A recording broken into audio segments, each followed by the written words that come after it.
faut rien lâcher, il faut en parler autour de vous, à vos parents, à vos enfants, à vos voisins, à tout le monde. Voilà, il faut que tout le monde soit solidaire et que tout le monde puisse se réunir pour la même cause, ce gouvernement qui ne va pas du tout.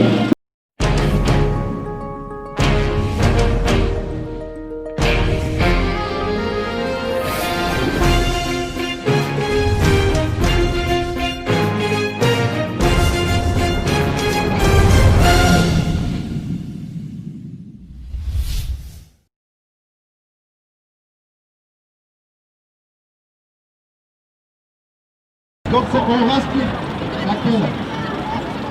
La première. D'accord, ben écoutez, on va rester pour la première de toute façon, ça, le plus fort de jouer. Voilà un petit peu, donc on passe. Optimiste, va! Pourquoi ce rassemblement aujourd'hui? Alors le rassemblement aujourd'hui est contre la loi liberticide qui est en train d'être votée. Et moi ce que je dis c'est que on a comme devise liberté, égalité, fraternité. L'égalité n'a jamais existé en France. La fraternité, avec les confinements, elle est plus possible et ils sont en train de supprimer les libertés. Donc Russie, Corée du Nord, Pinochet et compagnie, même combat que nous.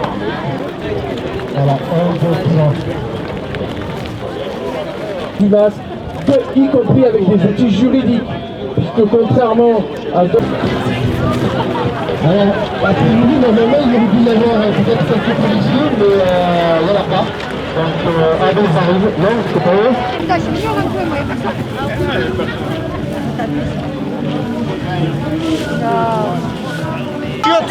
Au chiottes, Manu! On est là! Ben, tu vas qu'on ne veut pas, nous, on est là! Pour les travailleurs et pour un monde meilleur, ben, tu vas qu'on ne veut pas! Brouza, maître Brouza, l'avocat.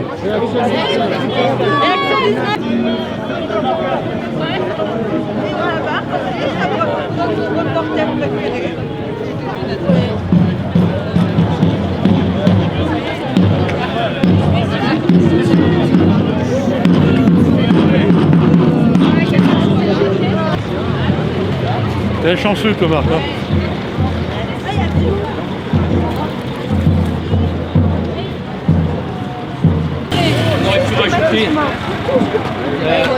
On aurait pu rajouter pour les dépressions.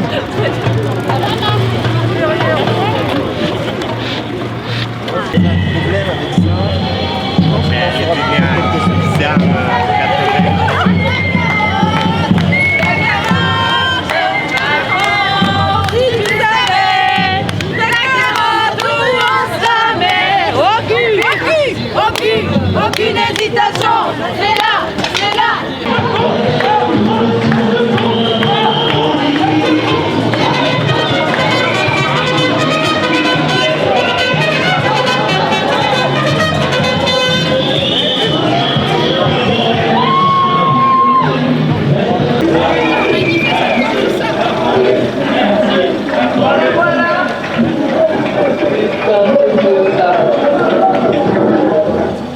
Mais que fait la police? Elle crève les yeux! Pour le tour, ou à la poubelle, comme vous voulez, on votera, c'est vous qui déciderez.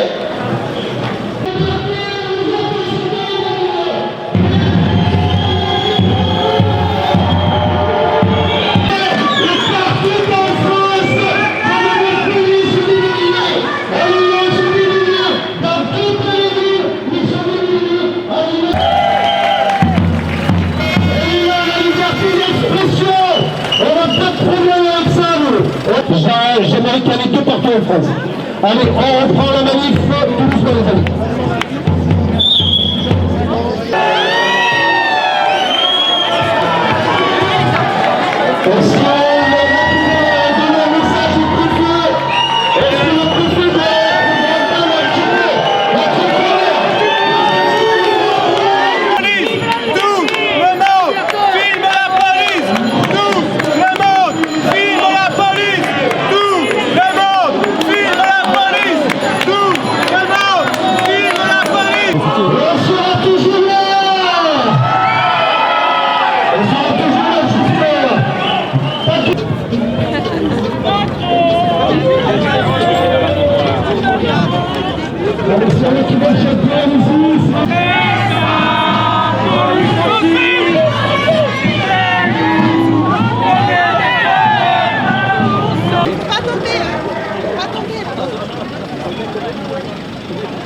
Alors moi je suis en colère parce que j'ai mon fils, il a 15 ans, il vient de se lancer dans un apprentissage de restauration, il veut être serveur, il est passionné par son métier et aujourd'hui il peut même pas être formé.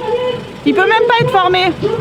Et j'ai ma fille, elle a 10 ans, elle est muselée par un masque toute la journée à l'école, elle ne peut plus voir ses copines parce que dans la cour, ils sont parqués par classe, elle ne peut même plus parler à sa meilleure amie. Elle ne peut plus pratiquer de foot ni de judo et elle est malheureuse. Et moi, en étant une maman, je suis malheureuse pour mes enfants. Où est l'avenir pour nos enfants? Et où sont les commerçants là? Il faut se lever. C'est pas possible. On ne peut plus, même plus aller se promener en bord de mer. On ne peut plus bouger, plus voir personne. Mais on est où là? Vive la liberté! Et nous, on est des terres pour sauver le pays de Macron.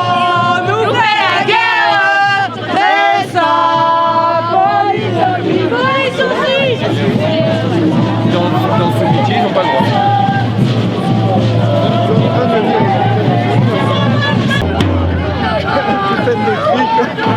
C'est assez pénible. C'est assez vide, ça. Ouais.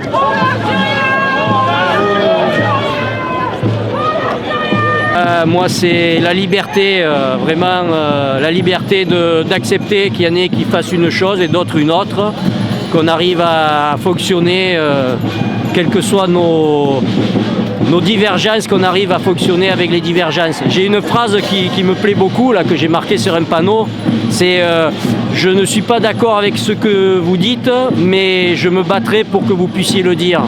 Ça c'est de Voltaire. Enfin, je l'ai un peu transformé là, hein, mais bon, voilà.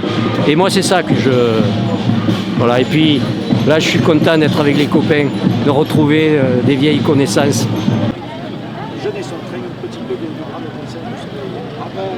Là, il y avait une peine de clic. C'est assez pénible. C'est assez vide, ça. Ouais.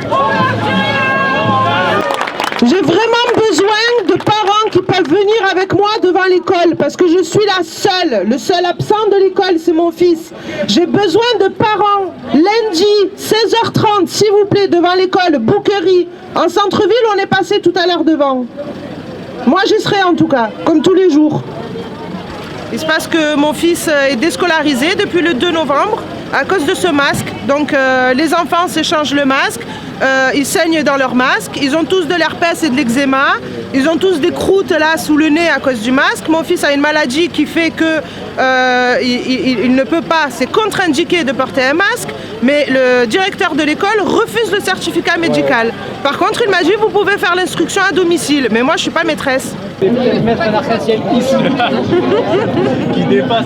J'adore les arc-en-ciel. J'aimerais juste mettre l'accent sur une chose, c'est que nous sommes pacifiques, ça j'y crois fermement, et quand je vois les hommes là-bas qui sont habillés comme pour aller faire la guerre, moi je vous avoue, j'ai... armés de J-36 qui sont des armes de guerre. Et qui sont armés pour blesser. Il y a ça aussi. Il y a même certaines personnes qui ont laissé la vie, et moi je vous avoue, j'ai 24 ans, et je suis en fait effrayée de l'avenir qui nous attend, quoi. Déjà, moi j'ai des neveux et nièces, je sais même pas quelle France ils vont trouver, s'il y aura la guerre civile, s'il y aura pire. Et surtout, le plus important, je pense, là, ça c'est à mettre de côté, mais chacun d'entre nous, on peut tous en parler minimum à 2 personnes pour la semaine prochaine. Ramener chacun 2 personnes pour la manif, on sera encore plus grand, et je pense qu'à partir de ce moment-là, peut-être qu'ils commenceront à y penser, ils commenceront à se dire qu'il y a vraiment quelque chose qui tourne pas rond dans ce pays, et que la démocratie, moi je la vois, elle s'efface et elle s'éloigne, quoi. Ouais, je voudrais parler de ma petite fille qui est à l'école de la Mandier à Avignon. Le directeur l'a exclue parce qu'elle ne voulait pas porter le masque. Et donc j'ai fait un article moi sur Facebook. J'ai eu un contact avec l'inspectrice d'académie à qui j'ai répondu, qui ne m'a jamais répondu. Il refuse de faire un papier comme quoi c'est lui qui ne veut pas scolariser l'enfant alors que la loi lui oblige. Voilà. Et on n'a toujours pas de réponse depuis la rentrée des classes. Dans tout le pays, de construire les jours d'après. Moi, je m'adresse à tout le monde, que ce soit les jeunes, les personnes âgées, les petits commerçants, n'importe qui. Il y a 15 jours, j'ai une personne de ma famille qui m'a regardé droit dans les yeux, qui a regardé ma mère, qui m'a dit « Il attend quoi l'État? Que je me tire une balle ?» J'ai 20 ans, je suis comme le jeune, j'ai été apprenti, je suis dans la restauration, aujourd'hui je me retrouve au chômage, je n'ai plus de travail, je suis obligé de me retrouver avec là-bas, tous ces gens-là, pour travailler pour eux, pour leur lécher le cul. Je suis pas comme ça. Moi, mon père, il a une petite entreprise, je l'aide tous les jours, tous les jours, tous les jours. J'essaie d'être là au maximum. Moi, c'est pas pour retrouver mon père mort dans ma maison dans un mois. Donc j'appelle à tout le monde, à tous les petits commerçants, les gérants de boîtes de nuit, les restaurateurs, tout le monde. Levez-vous, détruisez ce putain de gouvernement. On brûle tout, on change tout. S'il faut qu'il y ait des milliers de personnes, s'il faut que moi, tous les jours, je me retrouve à Avignon, devant la préfecture, que je fasse des heures de garde à vue à n'en plus finir pour que ça change, je le ferai. Aujourd'hui, on est dans la merde. Que ce soit tout le monde, n'importe quelle personne, on est dans la merde, il faut tout changer. Aujourd'hui, on était là à 14h pour la manifestation à Avignon. Bon, apparemment, il y a beaucoup de personnes qui ne l'ont pas su, c'est dommage. Mais bon, on devait être quand même entre 200 et 300, je pense. Après, voilà, ça fait 2 ans que beaucoup de personnes dénoncent, dont les Gilets jaunes.